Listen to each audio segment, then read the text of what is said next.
नमस्कार, मैं मोन्टू राजा, anti corruption India से स्वागत है आपका। देश के अंदर जो राजनीति है वो इस समय गरमाई हुई है। दिल्ली के मुख्यमंत्री अरविंद केजरीवाल को ईडी ने गिरफ्तार कर लिया है। अब तमाम जो विपक्ष है वो भी चर्चा कर रहा है। INDIA का गठबंधन है। अब 31 तारीख को एक बड़ी रैली होनी है रामलीला मैदान दिल्ली के अंदर, जहां पे तमाम जो INDIA गठबंधन के लोग हैं वो जाएंगे। अरविंद केजरीवाल की जो पत्नी है वो भी दिल्ली की जनता से आह्वान कर रही हैं कि अरविंद केजरीवाल ने दिल्ली की जनता के लिए बहुत कुछ किया है।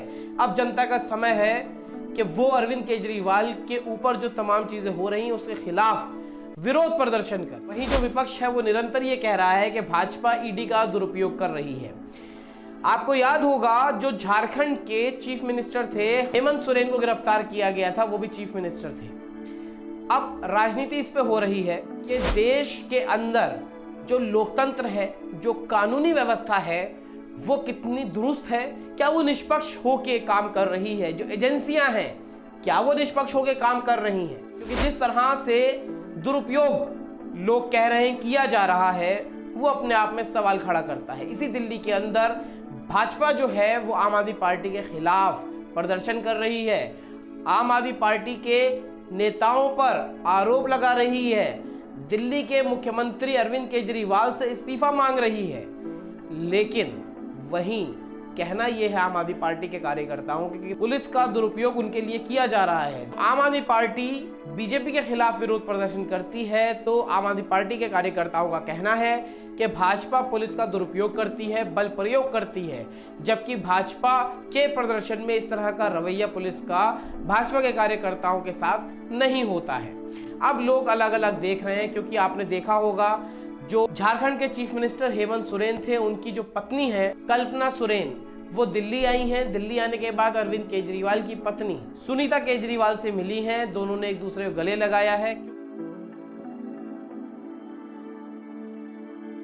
क्योंकि 31 तारीख को रैली भी है। INDIA का जो गठबंधन है उसकी रैली रामलीला मैदान में की जा रही है। एक रोष प्रदर्शन जो है वो किया जाएगा। अब कहने वाली बात यह है, जो लोग हैं वो ये कह रहे हैं कि हालात ने इन दोनों को मित्र बना दिया है, क्योंकि जो हेमंत सोरेन थे वो भी 2 महीने पहले गिरफ्तार किए गए थे और अब दिल्ली के मुख्यमंत्री अरविंद केजरीवाल को ईडी ने गिरफ्तार कर लिया है। तो दोनों की जो सिचुएशन है, जो हालात हैं, वो लमसम एक जैसे हैं, जिस कारण दोनों में मित्रता अब देखने को मिल रही है। दोनों एक दूसरे से मिल रही हैं। देखिए, जो घटना झारखंड में 2 महीने पहले हुई थी वो यहाँ दिल्ली में भी सेम घटना हुई है।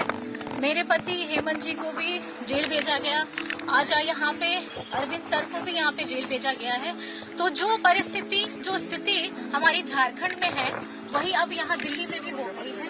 तो मैं सुनीता मैम से मिलने आई थी, उनका दुर्दर्द बांटने आई थी। तो उन्होंने भी अपनी व्यथा सुनाई और हम लोगों ने यही निर्णय किया है कि अब इस लड़ाई को हम लोगों को बहुत दूर तक लेके जाना है, जिनपे राम का भी साथ हमारे साथ रहेगा और हमारा पूरा झारखंड भी अरविंद केजरीवाल जी सर के साथ है। जो विपक्ष के अन्य दल हैं वो भी इस समय भाजपा पर तमाम जो टिप्पणियां हैं वो कर रहे हैं। साफ तौर पे कहना है कि एजेंसियों का दुरुपयोग किया जा रहा है। जयराम रमेश की अगर बात की जाए, सांसद हैं कांग्रेस पार्टी से, उन्होंने भी कहा है कि ईडी ने अपनी क्रेडिबिलिटी खो दी है। जो ईडी है वो जिस तरह भाजपा के इशारों पे काम कर रही है वो अपने आप में सवाल है, कटघरे में खड़ा करता है ईडी को। वहीं आम आदमी पार्टी के जो लीडर हैं अनुराग धांधा, उन्होंने प्रेस कॉन्फ्रेंस करते हुए कहा, जिस समय प्रधानमंत्री नरेंद्र मोदी द्वारा लुटेरा कहा जा रहा था नवीन जिंदल को, कोल स्कैम जो था उसका आरोप पूरी भाजपा लगा रही थी नवीन जिंदल के ऊपर, और आज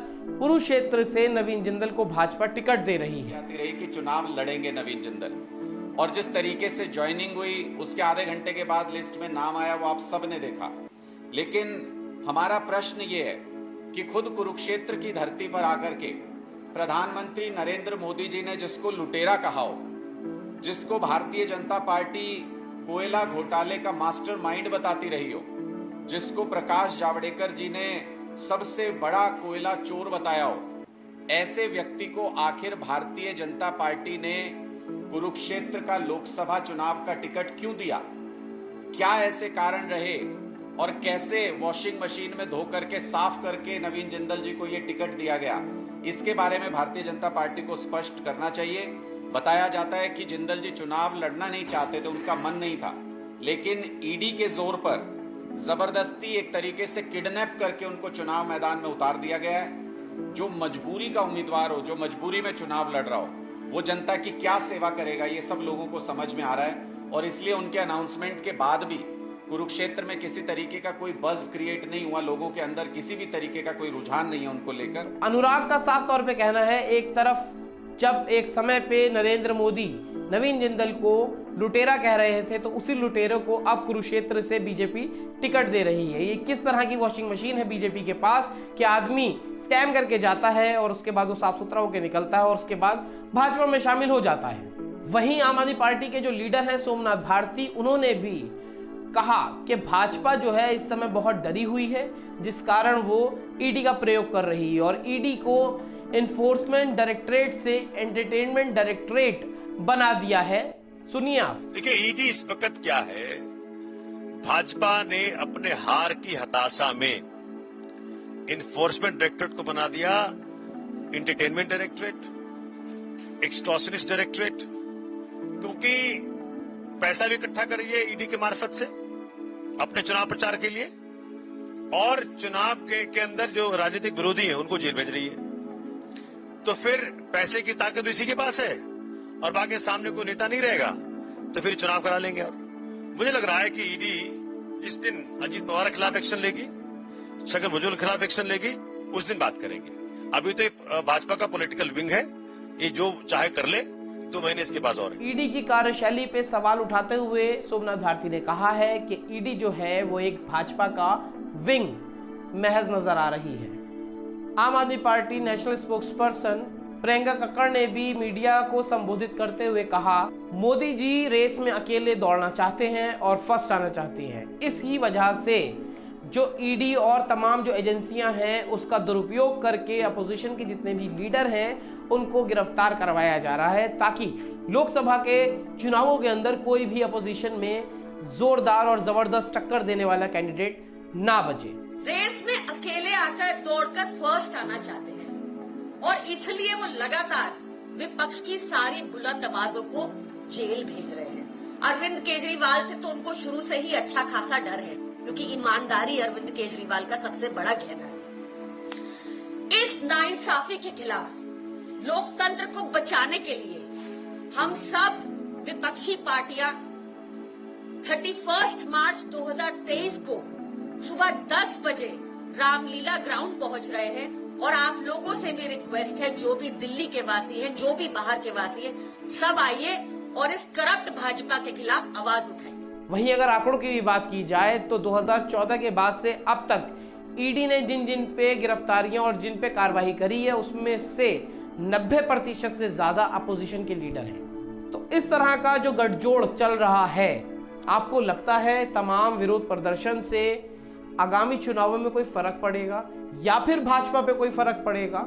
चाहे वो कांग्रेस प्रदर्शन कर रही हो या फिर आम आदमी पार्टी प्रदर्शन कर रही हो, कांग्रेस के प्रदर्शन बहुत हल्के रहते हैं। वहीं अगर आम आदमी पार्टी की बात की जाए तो जोरदार प्रदर्शन हो रहा है, उसके बाद भी कोई भी फर्क पड़ता नजर नहीं आ रहा है। देश की जनता से, दिल्ली की जनता से ये अपील करी जा रही है, लेकिन क्या जो जनता है, जो वोटर हैं, क्या वो सड़कों पे आएंगे? ये समय तय करेगा। अगर जनता सड़कों पे आती है तो शायद कुछ प्रभाव पड़ सके, अन्यथा पार्टियों के प्रदर्शन से कोई भी असर होता हुआ नहीं दिख रहा है। इस पूरी चर्चा पे क्या सोचते हैं, क्या राय रखते हैं, कमेंट द्वारा साझा करें। आपको क्या लगता है कि लोकसभा चुनावों के अंदर क्या कुछ होगा? किस तरह गठजोड़ भाजपा कर रही है? क्या ईडी का, सीबीआई का और तमाम एजेंसियों का दुरुपयोग किया जा रहा है? अपनी राय कमेंट द्वारा जरूर साझा करें। अगर चैनल को अभी तक सब्सक्राइब नहीं किया है, कृपया करके सब्सक्राइब, लाइक और शेयर कर लें। अगली अपडेट के साथ आपके समक्ष फिर प्रस्तुत होंगे। नमस्कार।